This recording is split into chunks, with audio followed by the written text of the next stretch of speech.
Hi friends, പരിസ്ഥിതി ദിന ക്വിസിനെ പറ്റിയുള്ള 8ാമത്തെ വീഡിയോയാണിത്. എല്ലാ ദിനാചരണ ക്വിസുകളും കറന്റ് അഫയേഴ്സ് ഭാഗങ്ങളും സ്കൂൾ സിലബസുകളും നമ്മുടെ ചാനലിൽ ലഭിക്കുന്നതാണ്. എല്ലാവരും കാണുക, സബ്സ്ക്രൈബ് ചെയ്യുക. ഗ്രീൻ പീസ് എന്ന പരിസ്ഥിതി സംഘടന രൂപം കൊണ്ടത് ഏത് രാജ്യത്താണ്? കാനഡ. ജലാശയങ്ങളിൽ പോഷകങ്ങൾ അമിതമാകുന്നത് മൂലമുണ്ടാകുന്ന മലിനീകരണത്തിന് പറയുന്ന പേരെന്താണ്? യൂട്രോഫിക്കേഷൻ. യവനപ്രിയ എന്ന പേരിൽ അറിയപ്പെടുന്ന സുഗന്ധവ്യഞ്ജനമേത്? കുരുമുളക്.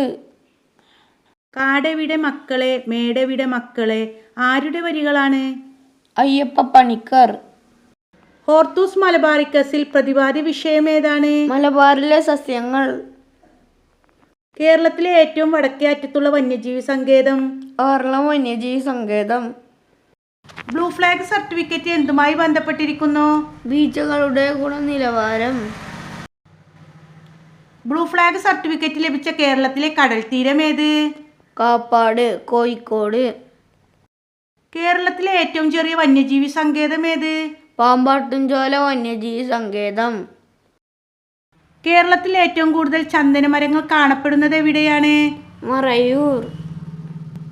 കേരളത്തിൽ കണ്ടൽക്കാടുകൾ കൂടുതലുള്ള ജില്ല ഏത്? കണ്ണൂർ.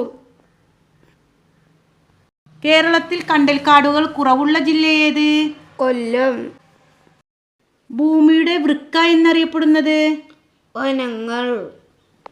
പ്ലാസ്റ്റിക് കത്തുമ്പോൾ ഉണ്ടാകുന്ന വിഷവാതകം ഏത്? ഡയോക്സിനുകൾ. കളിമണ്ണിൽ സമൃദ്ധമായി കാണപ്പെടുന്ന ലോഹമേത്? അലൂമിനിയം. ഹരിതകത്തിലുള്ള ലോഹമേത്? മഗ്നീഷ്യം. വൻവൃക്ഷങ്ങളെ മുരടിപ്പിച്ചു വളർത്തുന്ന രീതി ഏത് പേരിൽ അറിയപ്പെടുന്നു? ബോൺസായ്. ക്ലീൻ ഫ്യൂവൽ എന്നറിയപ്പെടുന്ന ഇന്ധനമേത്? പ്രകൃതിവാതകം. പരിസ്ഥിതി സംരക്ഷണ പ്രവർത്തനങ്ങൾക്കുള്ള ലോക പ്രശസ്ത പുരസ്കാരം ഏത്? Golden of Ark award. ഡച്ചുകാരാണ് ഇത് നൽകുന്നത്. കാർബൺ വാതകം പുറന്തള്ളുന്നത് നിയന്ത്രിക്കുന്നതിനായി നിലവിലുള്ള അന്താരാഷ്ട്ര ഉടമ്പടി ഏത്? ക്യോട്ടോ ഉടമ്പടി. Please like and subscribe.